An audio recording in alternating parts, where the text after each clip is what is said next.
박쥐는 왜? 정철우는 산과 동굴을 찾아다니는 박쥐 박사다. 문화재 전문위원과 동국대학교 생명과학과 겸임교수로 일하고 있다. 박쥐의 중요성과 보호의 필요성을 알리기 위해 노력하고 있다.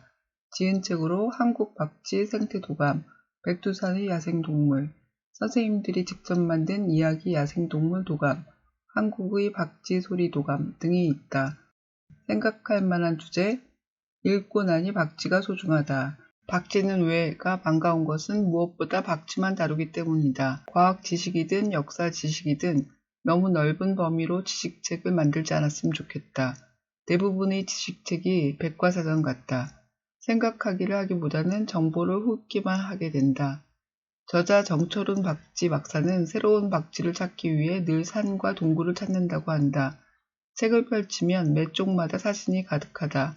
저자가 찍은 사진들이다. 사진 한 장만 봐도 저자가 얼마나 극진한 연구를 했는지 느낄 수 있다.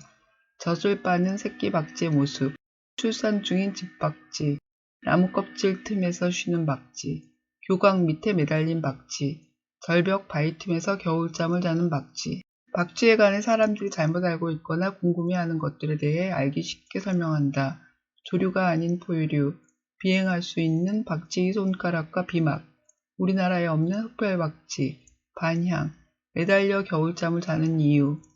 읽고 나면 박쥐가 생태계에서 매우 중요한 역할을 하고 있으며 박쥐를 보호하기 위한 노력이 더욱 필요하다는 것을 절감하게 된다. 내용. 박쥐를 새라고 생각하는 사람들이 많지만 포유동물이다. 몇 달 동안 어미 뱃속에서 자란 후에 아주 작은 새끼로 태어난다. 혼자 날 수 있을 때까지 어미의 젖을 먹고 자란다. 우리나라에 사는 박쥐들은 몸 크기가 5cm보다 작은 종류가 많고 큰 박쥐들도 10cm를 넘지 않는다. 수명은 10에서 20년 정도이며 어떤 박쥐들은 30년 이상 사는 경우가 많다. 박쥐에게 가장 위험한 동물은 올빼미나 부엉이 같은 야행성 맹금류이다. 박쥐는 어두운 밤에 날아다니느라 시력만으로 앞을 보거나 사냥하기 어렵다. 그래서 초음파를 발사해 장애물에 부딪히지 않고 아주 작은 벌레들도 사냥할 수 있다. 20에서 100kHz 사이의 초음파를 발사한 후 앞에 있는 사물에 반사된 메아리를 듣는다. 메아리의 색이나 시간 차이를 이용해서 사물의 위치나 크기 등을 정확하게 알 수 있다.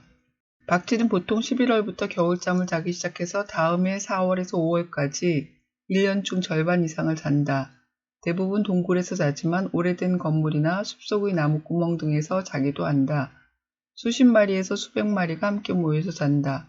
하천, 저수지, 계곡처럼 물이 많은 곳은 박쥐가 가장 좋아하는 사냥터이다. 곤충들은 대부분 물가 주변에서 살기 때문에 밤이 되면 박쥐는 먹이를 구하기 쉬운 물가로 모여든다. 숲속에 사는 박쥐도 많다.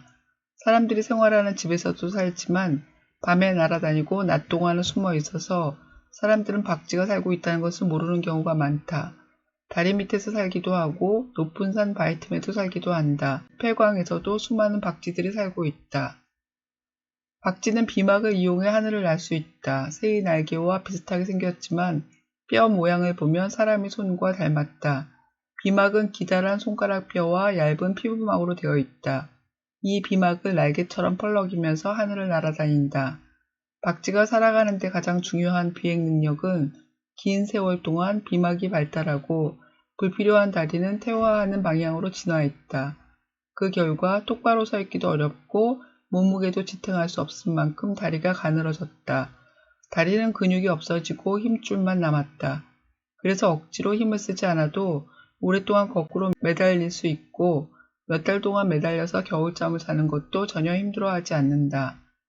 박쥐를 어두운 동굴 속에서 피를 빨아먹고 살아가는 무서운 동물로 생각하는 사람들이 많다. 1300종류가 넘는 박쥐 가운데 흡혈박쥐는 3종류뿐이며 이 박쥐들은 모두 남미 지역에 살고 있다. 흡혈박쥐는 사람의 피가 아닌 말, 돼지, 소 등의 가축이나 야생동물의 피를 먹는다. 드라큘라 영화처럼 목을 물어 죽이지 않고 동물이 자는 동안 작은 상처를 낸 후 흘러나오는 피를 핥아먹는다. 대부분의 박쥐는 곤충을 먹는 종류와 과일을 먹는 종류 둘로 나누어진다. 평균적으로 박쥐 한 마리가 하루에 수백 마리에서 수천 마리의 곤충을 먹는데 모기로 계산하면 하룻밤에 1000에서 2000마리쯤 먹는 셈이다. 왜 박쥐가 중요한 동물일까? 첫째, 박쥐는 지구상 생물의 약 70%나 차지하는 곤충들의 수가 너무 많아지지 않도록 조절해준다. 박쥐가 없다면 곤충들이 너무 많아져 숲도 없어지고 사람도 살기 어려울 것이다. 둘째, 과일을 먹는 박쥐들이 식물에 꽃가루를 옮겨주어 숲이 울창해지도록 도와준다. 오늘날 전 세계적으로 1300종류가 넘는 박쥐 가운데 약 50% 이상은 멸종될 위기에 처해 있다. 박쥐들이 살 수 있는 좋은 환경이 점점 없어지고 있기 때문이다. 박쥐가 살기 좋은 큰 동굴은 관광지로 개발되고 폐광의 입구가 막혀서 밖으로 나오지 못하고 죽게 된다. 동굴이나 폐광은 박쥐들이 겨울잠을 자거나 새끼를 낳고 기르는 중요한 장소이다. 또 숲은 낮 동안 박쥐들에게 숨을 공간을 제공하고 밤에는 좋은 사냥터 역할을 한다. 박쥐의 멸종을 막으려면 이들의 남은 서식지가 더는 사라지지 않도록 잘 보호해야 한다. 사람들이 사는 집이나 숲속 나무에 박쥐 집을 달아주는 것도 보호할 수 있는 좋은 방법이다. 미국이나 유럽에서는 집을 많이 달아주지만 우리나라에는 잘 알려지지 않았다. 박쥐를 제대로 알 수 있도록 다양한 정보를 전달하고 교육하는 일이 필요하다. 정확히 읽기. 박쥐는 새인가요? 아니면 포유류인가요? 무엇을 보면 알 수 있나요? 박쥐는 수십 마리에서 수백 마리가 함께 모여서 겨울잠을 잡니다. 그렇게 자는 이유는 무엇인가요? 깊이 읽기. 박쥐는 포유류이지만 비막을 이용해서 날 수 있습니다. 박쥐는 왜 다른 포유류와 달리 날아다니며 살아갈까요? 박쥐의 다리가 점점 더 퇴화하는 이유는 무엇일까요?